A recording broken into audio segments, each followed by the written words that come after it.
I'm back with the XTOOL S1, and I've been meaning to put this video together for a while now because I know many of you want to use the S1 with the RA2 to produce some incredible works of art. And I've got lots of great examples for us to walk through, so naturally, we're going to run into some challenges along the way, but not to worry, we're going to solve those problems together. And I've even got upgrades for the RA2 as well as the S1 to maximize your machine's flexibility and make your workflow more convenient. And towards the end of the video, I'm even going to show you guys how to process round objects without the use of the RA2. So keep watching right to the end. You don't want to miss that.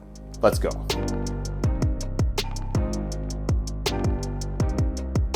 When it comes to using the XTOOL S1 with the RA2 Rotary module, for most use cases, you are going to need the XTOOL riser base for the S1.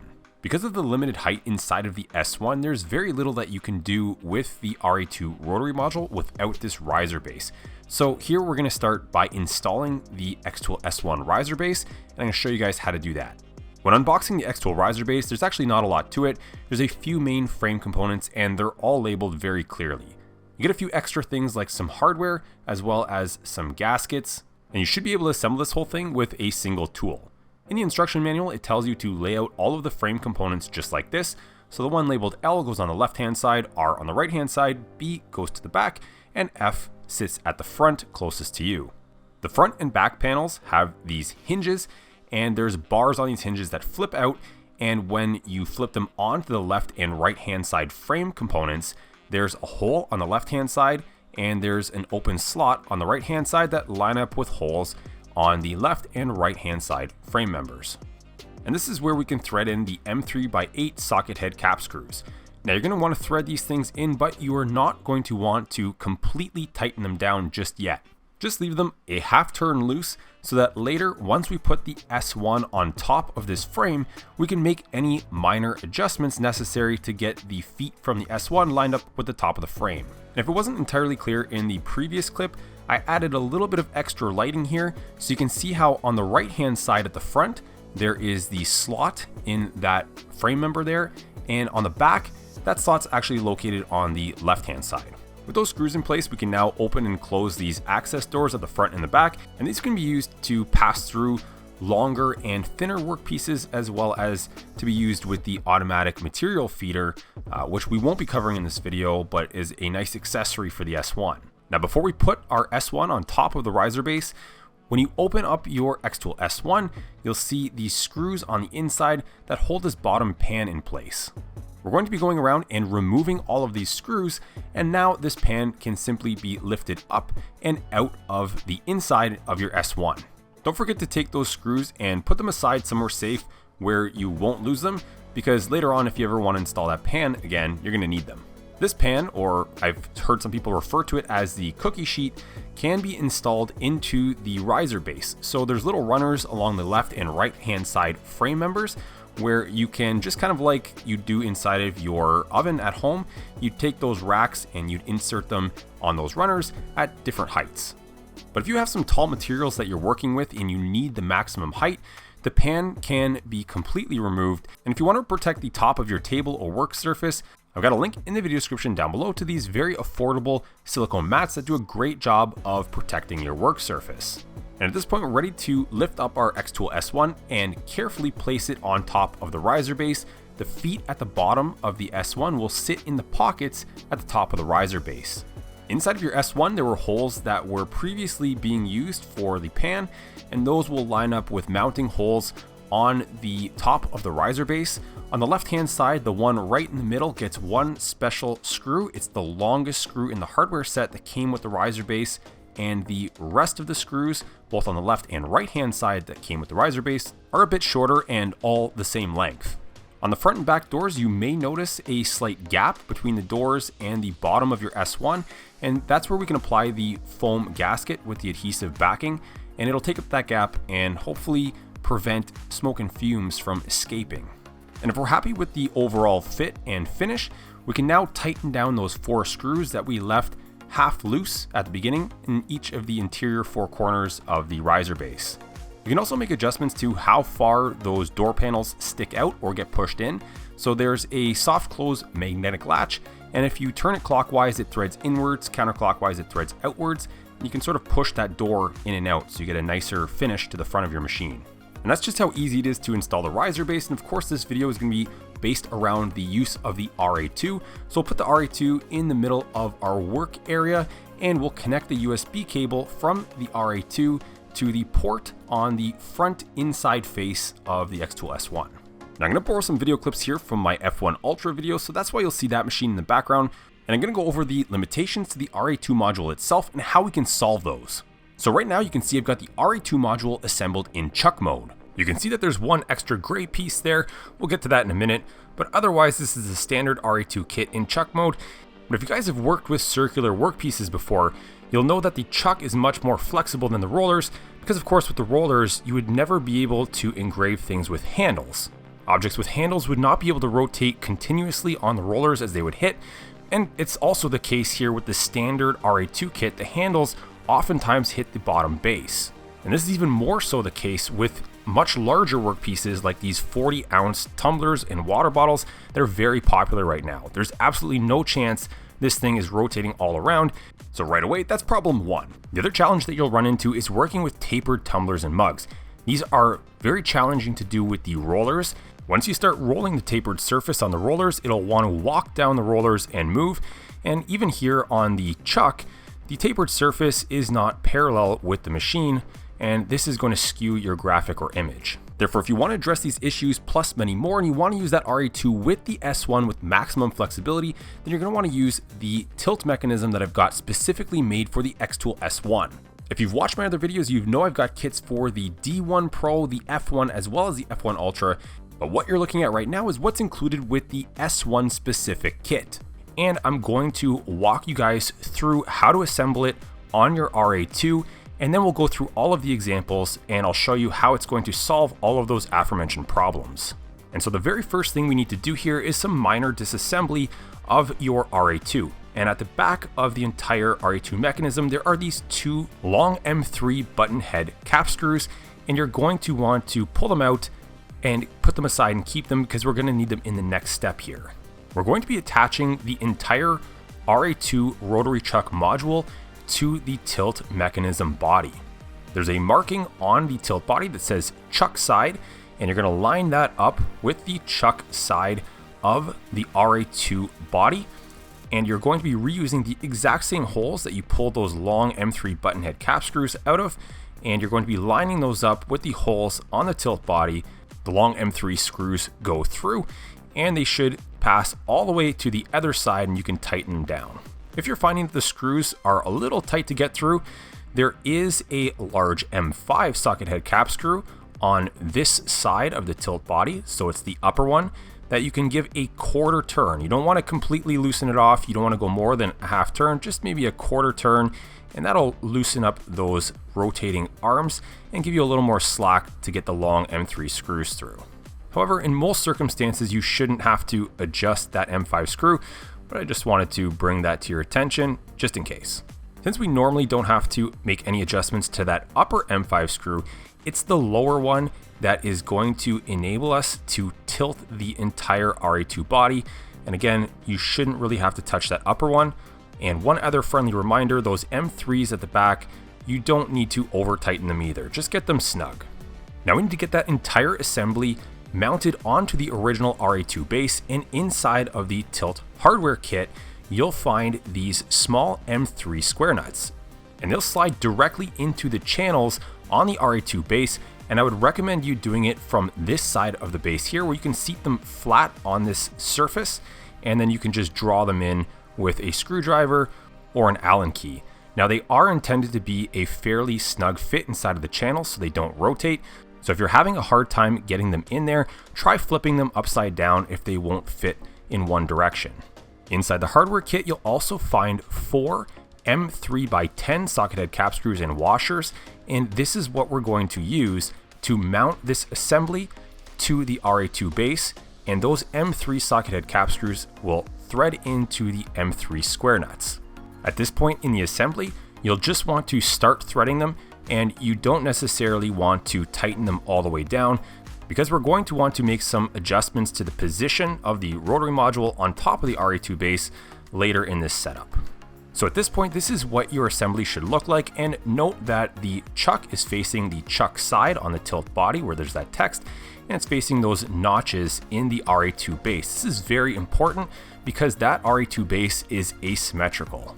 Now I'm going to temporarily give those M3s a half turn to lock them down onto the base so this thing doesn't slide around, and demonstrate how it's supposed to look when it's tightened down. When looking at this assembly with the chuck on the left-hand side, the edges of the RA2 tilt mechanism will line up with the edges of the RA2 base. So this face here will line up with this face of the RA2 base.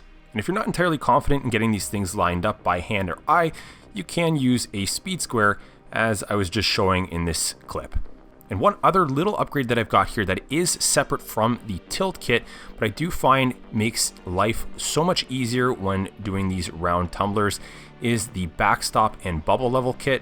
And this is that gray piece that I pointed out earlier in this video. So this is the backstop, and you can see that I just got to remove the chuck jaws from the RA2, slide on the backstop, and put the chuck jaws back on top. And now with both the tilt mechanism and the backstop installed, you can see how quickly you can set up a tapered tumbler. So you can get the tumbler on top of the RA2 chuck jaws. You can butt it up right against the backstop so you'll know that it's going to rotate perfectly along the RA2's center axis. We can tighten it up, and now we can find the perfect angle for our tapered tumbler, and we can use the bubble level holder that comes with the backstop kit. And that will line up the bubble level perfectly along the axis of rotation of our workpiece, and then we can tighten down the one screw at the bottom of our tilt mechanism kit, and our tumbler is now perfectly aligned with the machine and it's ready to be processed.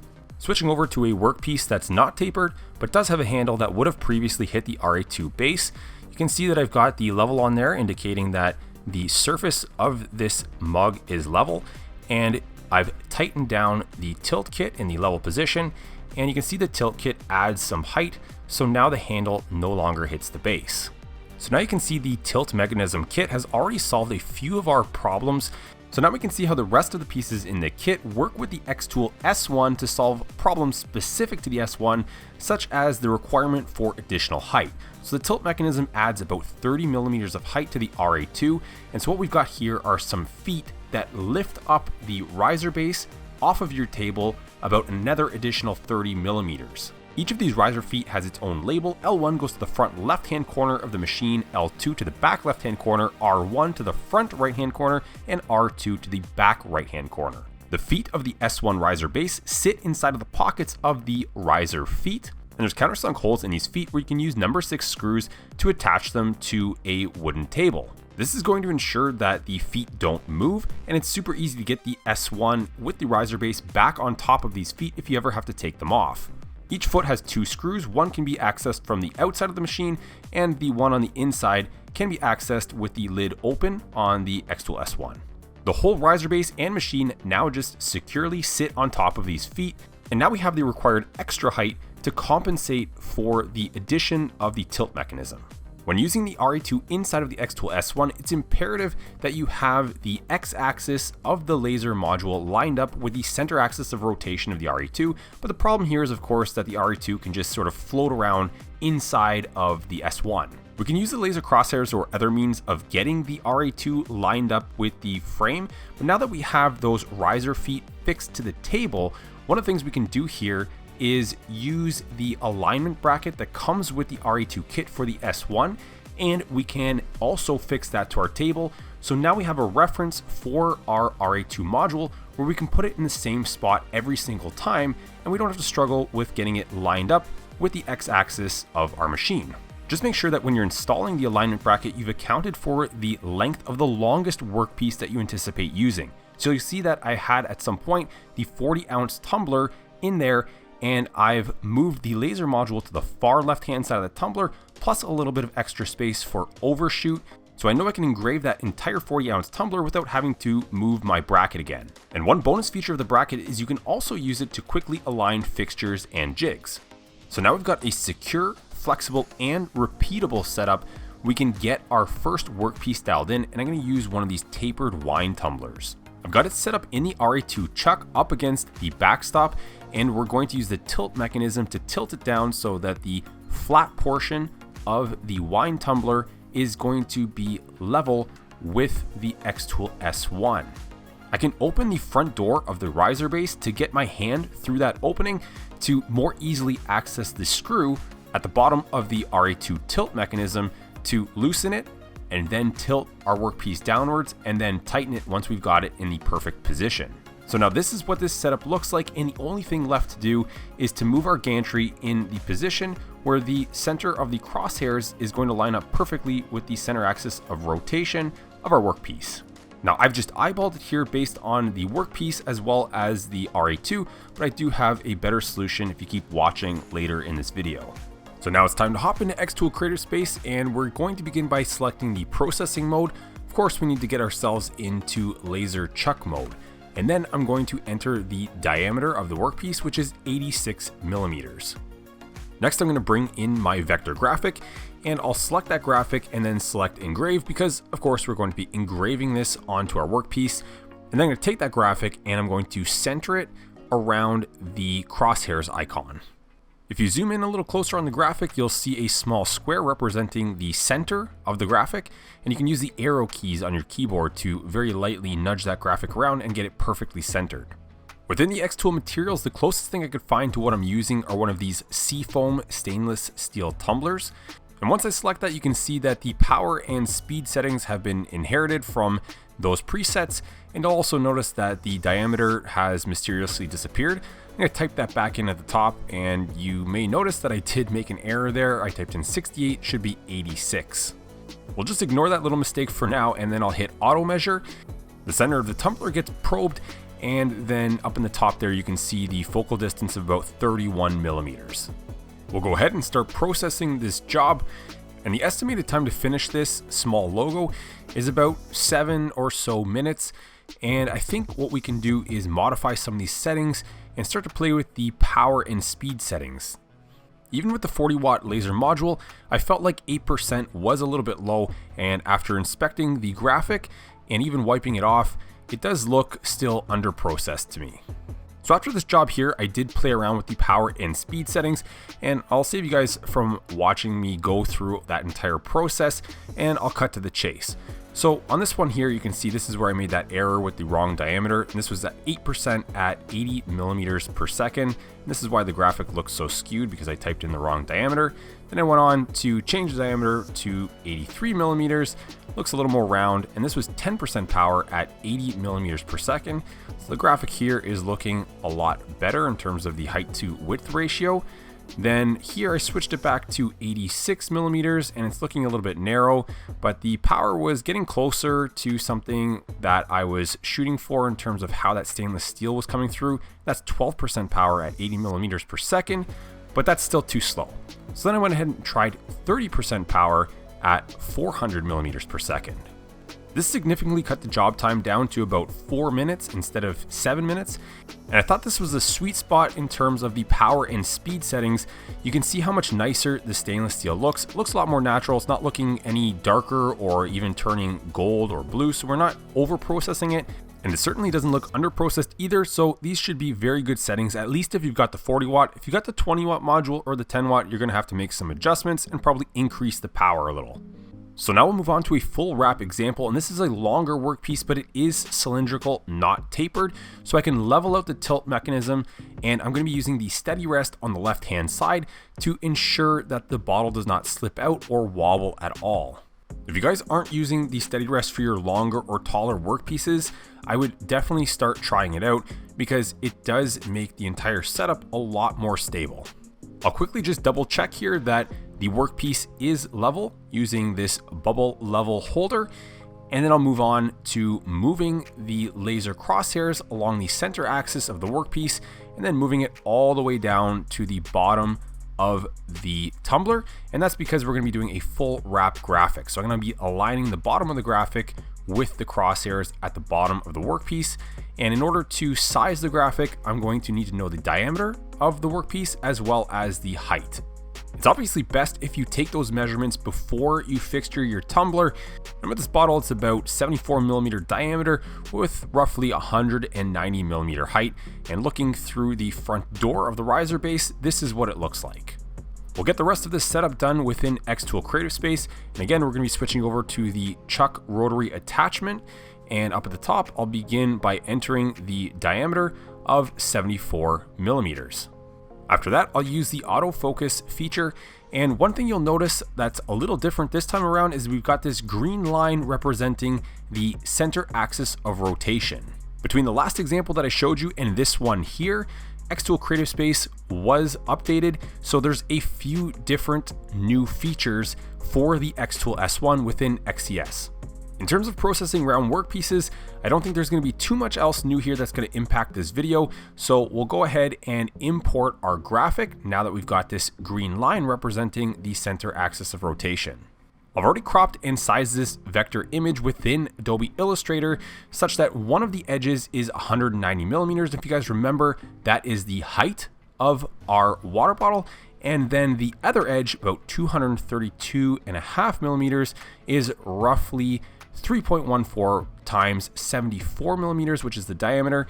And so this should give us a perfect full wrap around that workpiece. I'm going to center this graphic around the green center axis of rotation line, and I'm going to use the arrow keys on the keyboard to move it all the way down to the laser crosshairs such that the left hand edge of the graphic is right in line with the crosshairs.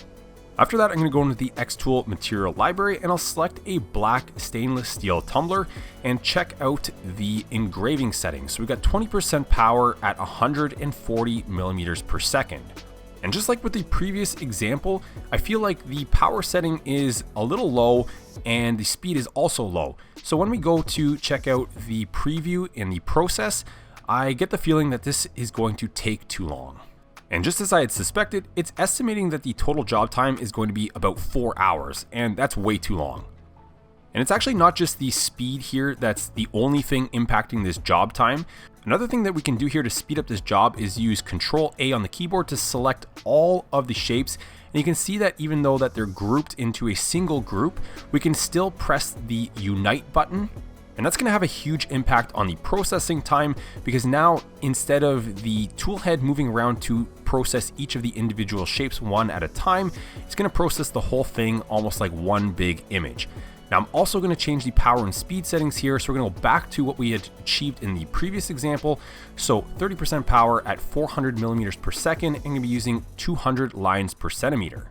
Now when we click the process button, we should see a vast improvement in the estimated job time, and it's down to under an hour. So we went from over 4 hours to under 1 hour, just with those two simple changes. With the job running, you can see how the tool head is scanning all the way from the left of the bottle to the right. And again, this is because of how we united that graphic.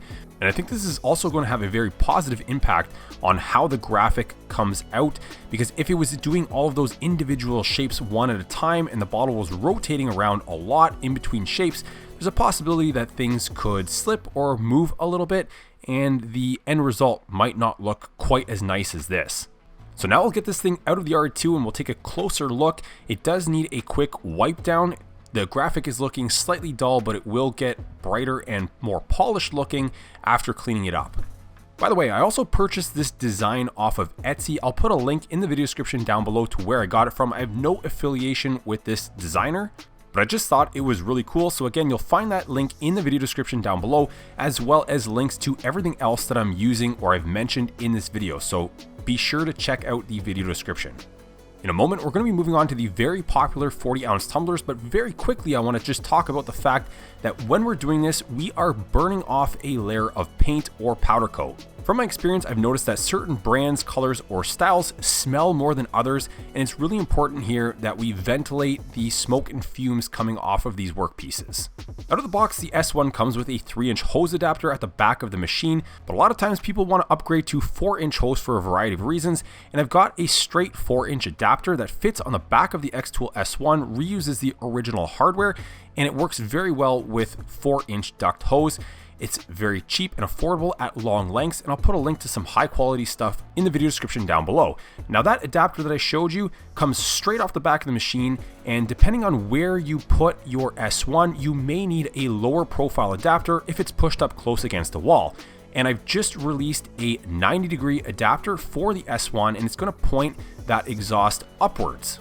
I've seen other 90-degree adapters floating around out there, but a lot of them, in my opinion, have very poor airflow, so I've designed this one to maintain the maximum airflow. If you're pushing the smoke and fumes out of a door or a window, it's going to work great with the XTOOL IF2. This is their brand new inline fan too. I went over some of the features of this fan in a previous video. I'll put a link to that in the top right hand corner of the screen right now, and you can see the F1 Ultra on the left hand side. So I've got these 4-inch adapters that fit directly on the back of the F1 Ultra, but also the same adapter fits on the inlet and outlet sides of the IF2. So in the context of using this thing with the XTOOL S1, you could use one of these adapters on either the inlet of the IF2 and then connect the 4-inch hose from the IF2 to the 4-inch hose adapter on the S1, and you could also convert the exhaust size of the IF2 to 4-inch hose. And in this fun little demonstration here, you can see how hard this IF2 blows. That's 25 feet of 4-inch hose getting pushed out of that box. Alternatively, if you don't have access to a door or a window to blow out the smoke and fumes, you can also check out XTOOL's AP2. This is their Air Purifier 2. I took a look at the AP2 in the same video as the aforementioned IF2. And if you're placing this thing right beside the XTOOL S1, there's no need to upgrade to 4-inch hose. You can use the 3-inch hose that comes with the AP2 and plug it in directly into the back of the XTOOL S1. But if you're worried about the filters not capturing everything through the AP2, you can also use one of my 4-inch adapters. It also attaches to the exhaust of the AP2, and you can route that through a door or window if you'd like. And if for some reason you do still want to upgrade to 4-inch hose on the inlet side of the AP2, that exact same adapter also fits up on the inlet. Both the AP2 and the IF2 are smart accessories, so they will connect to newer machines like the S1 through Bluetooth, and then you can access their features and different parameters inside of XTOOL Creative Space. You may have actually noticed in my previous examples that when I had the S1 selected on the right hand side of XTOOL Creative Space, the AP2 was coming up as an accessory. You can control the fan speeds of these accessories manually, or if you're using a material preset in XTOOL Creative Space, XTOOL will take care of the fan speed for you automatically. I'll put links to all of these accessories in the video description down below. Now we can move on to the full wrap of a 40-ounce tumbler. I'll show you guys the setup outside of the S1 just because it's a little hard to film inside of the confines of that machine. But right now we've got 2 of these tumblers, and you can see that between different brands, the handles might look a little different. They could be different shapes and sizes, but the main thing here is if you want to do a full wrap on one of these things, we're going to need to remove the handle. So you're going to want to get a version of a 40-ounce tumbler that has these screws at the bottom that are accessible, and then you can remove those screws to remove the handle. If you're not performing a full wrap, you can leave the handle on, and I'm going to show you that here now. So I'll slip the open end of the tumbler onto the chuck jaws, and one of the things you might notice is that even with the tilt kit, which adds 30 millimeters of height, these 40-ounce handles are huge. A lot of them will still hit the base plate if you have the entire chuck and tilt mechanism too far to the right hand side of the RA2 base plate, but this can easily be corrected. My tilt mechanism that I showed you guys earlier can be moved along the slots of the RA2 base plate, and to do that you simply just need to loosen off about a half turn 4 of those M3 socket head cap screws on top of the RA2 tilt mechanism. And now you can slide that whole thing along the base plate towards the left. You can chuck up your 40-ounce tumbler again, make sure the handle now clears the base, then you can go back and tighten those screws. So again, this tilt mechanism solves another one of these limitations that are inherent to the base model RA2, and it just gives you so much more flexibility when it comes to setting up a larger variety of workpieces. So now I've gone ahead and I've removed the handle, so just the 2 screws from the bottom, and you can see that we've got 2 metal tabs sticking up. In a moment, we'll talk about how we can work around those metal tabs. Now, if we were only engraving the large diameter portion of this workpiece, we'd be leveling out this surface where I've got the bubble level holder sitting on top of right now. But because we're going to be attempting a full wrap along both the larger and smaller diameter, what I'm going to do here is I'm going to angle the workpiece up a little bit. I'm going to try and get this thing at an angle where the approximate average of all of the surfaces is what's going to be level with the XTOOL S1's gantry. So you can see I've got this imaginary line up there to try and represent what I'm talking about.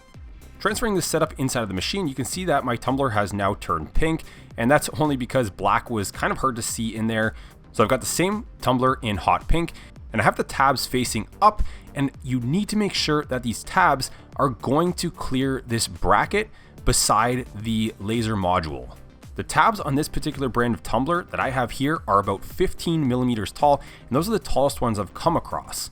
With my tilt mechanism and the riser feet, they still clear this bracket. So if you're using my kit, you should be in the clear with other brands that use shorter tabs. Now I've aligned the crosshairs with one of those brackets, and in XTOOL Creative Space, I'm going to use the autofocus and we'll take a measurement right at those tabs.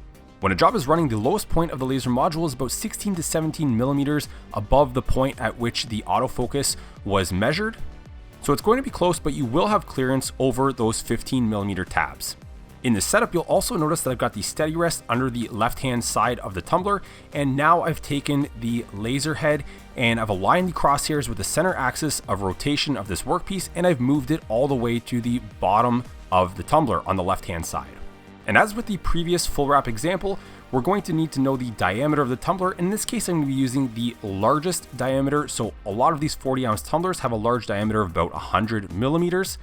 And I'm also going to need to know the height of the workpiece. And of course, this is going to allow me to size the graphic that we're going to need for a full wrap. So you can see here that I've got about 317 or so millimeters for one edge of this graphic, and that's going to be the 100 millimeter diameter times 3.14.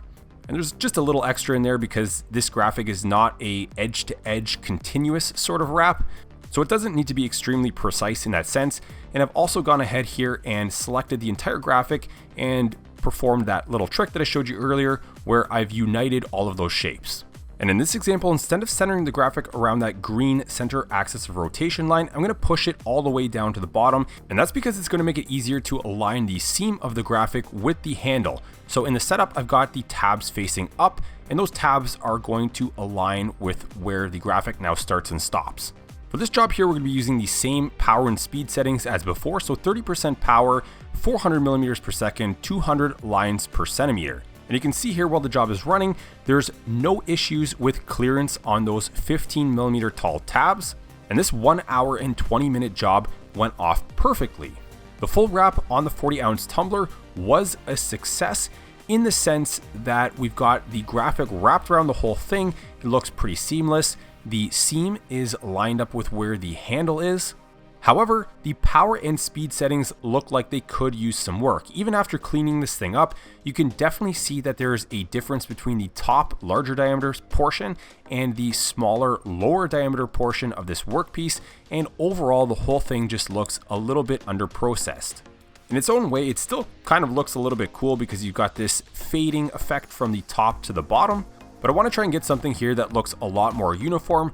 So we're going to go ahead and try again, this time with a slightly different graphic, but it will be the black tumbler that I showed you guys a bit earlier. And when I switched from that black to pink tumbler a moment ago, one of the things that I mentioned was that it can be a little difficult to see darker workpieces inside of the XTOOL S1. And so one little trick that I'll share with you guys here is I've got these rechargeable magnetic LED bars. So you can see it's got a USB port on the side, and it's got a switch on the top with a solid on setting as well as auto. So it's got a motion detector on there and 4 different levels of brightness. The access doors on the XTOOL S1 riser base are made of steel, so the magnets stick to these things perfectly. And right now I've got all of my studio lights on for filming, so it's not too bad inside of my S1, but if you're working in your garage or you've got a darker workspace, these things make a huge difference. And the nice thing is that when you're not using your S1, you can obviously just peel them off because they're magnetic, and you can use them elsewhere in your workshop. Additionally, if you're using the cookie sheet or the pan and you've got it higher up on those runners, you can just slide the LED lights up to the top of the door so that when the pan is in place, they're still illuminating everything on top of that pan when you close the doors. I'll put a link to these in the video description down below. They come in a 2-pack, and now let's get back to that black tumbler. Now the physical setup here will be the same, but I do want to show you one quick thing that I alluded to earlier, which is this small bracket that I'm going to make available on my website, embracemaking.com. And you can fit it on top of the RA2 module, and this is going to be very useful for machines like the S1 as well as the D1 Pro, where when you're using the rotary module, you do have to line up the gantry with the center of axis of rotation of your workpiece manually. So with this indicator here, all you need to do is line up your crosshairs with the line on top of the indicator, and now you've got your gantry lined up perfectly along the center axis of rotation. Back in XTOOL CreatorSpace, everything else in this example is the same, but I will be changing the power setting. I'm going to try and bump up the power to 35%. The speed remains the same at 400 millimeters per second, and I also made a minor adjustment to the lines per centimeter, this time 220. And that's just because with that pink bottle, I could see some lines. So I think this job could benefit from a slightly denser lines per centimeter. Now again, just a reminder here, I'm using the 40 watt module on the S1, so if you're using the 20 or 10 watt, you will have to make some adjustments to those power settings, and you'll probably increase them to about 50 or 60% power. And with these new settings, the top of the tumbler looks fantastic. This is exactly what I was shooting for. However, at the bottom, it's still looking under-processed. Unfortunately, I'm running out of these 40-ounce tumblers to play with. However, if I would do this again, I would increase the power now to 40%, and I would tilt the tumbler up at a higher angle. Because the bottom of this tumbler is a smaller diameter, it's farther away from the laser, and the laser is effectively losing power at that longer focal distance. By moving the bottom up a touch more, the laser will more efficiently burn away that powder coat. For those of you guys selling these 40-ounce tumblers, I think you'd just be a few small adjustments away from something that would be extremely popular. If you're watching this video and you don't yet own the RA2 and you want to dabble in some round workpieces, or maybe you do own the RA2 and you want a quick and easy way to set up round workpieces without the hassle of the chuck, then you can use one of my V-block fixtures here, which are available on my website, embracemaking.com. Now, the previous V-block fixture that I was offering was limited to using cylindrical workpieces, and of course, you could only engrave on a small portion because it's not going to turn the workpiece around. Now, of course, the V-block isn't going to magically rotate your workpiece around to replace the more expensive RA2, but one of the limitations that I've fixed with this V-block is previously with tapered workpieces, they would sit on an angle and there was no way to lift it up in order to compensate for the taper. And this is where V-block 2.0 comes in, and you can see that I've made some modifications to this design. So we've got these slots up here and this small tab. Each of these slots is incrementally less deep than the other, so they sort of move this tab up in a stair-like manner. At the farthest end, the tab sticks up the most, and towards the center of the V-block, the tab is the most recessed. So now we've got a bit more flexibility here when it comes to processing these tapered workpieces. So in this case, I've moved that tab to the leftmost side and I've placed my tapered workpiece on top. And you can see here that as I move the taper up and down that tab, we can better align the surface that we want to engrave with the gantry of the XTOOL S1. And you can see this more clearly when I bring in the bubble level and put it on top of that surface. As I slowly move the workpiece to the left and the tapered surface rides up that tab, you can see how the surface becomes more level. And now we can get a nice graphic or logo on top of this tumbler without the use of the RA2. I placed the V-block inside of the XTOOL S1, and you can see that I have it sitting on top of the cookie sheet or the pan, and that's because if you put the V-block down on top of the table surface, the laser will not be able to focus low enough on that surface. So we need to lift it up using the pan. And I'm going to align the crosshairs with the center of the V-block. This is very easy to do visually. And now I can just set my tapered wine tumbler on top of the V-block and again, seat it on top of that tab. I'll move the laser head out of the way, double check that the surface is level, and I just need to move it to the left slightly. And now we're set up and ready to go, and it's that quick and easy. The only thing left to do is to move the gantry back such that the laser crosshairs is centered around where I want to put the logo or graphic. And back in XTOOL CreatorSpace, we're going to make sure we're not in rotary mode. We just want to be in the regular process on base plate mode. Now we can just import our vector graphic and size it accordingly. And the only thing to be mindful here of is the width of the graphic. So the height going up and down vertically on the tumbler isn't so much of a concern as the width. You're going to be somewhat limited to narrower graphics, and that is because we're not using the RA2. So the farther left and right you go on top of the round workpiece, the more the surface falls away due to its curvature. Therefore, your laser is going to go more and more out of focus on those extreme left and right edges.